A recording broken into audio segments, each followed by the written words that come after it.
Two friends were strolling through the desert. At one phase in their excursion, they had a contention and one friend insulted the other one.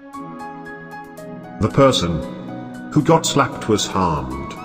Yet without saying anything, he wrote in the sand, "Today my closest friend insulted me."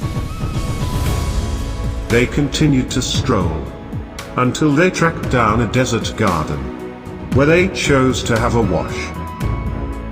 The person who had been slapped stalled out in a soil and began suffocating. However, his friend saved him. After he had recuperated from his shock, he composed on a stone, "Today my closest friend saved my life." The friend who slapped and saved his closest friend asked him, "After I hurt you, you wrote in the sand and presently, you write in stone. Why?" The other friend answered, "When somebody harms us, we ought to record it in sand, where winds of pardoning can delete it away. Yet, when somebody helps us, we should imprint it in stone, where no wind can at any point delete it." Please do like, share, subscribe and comment.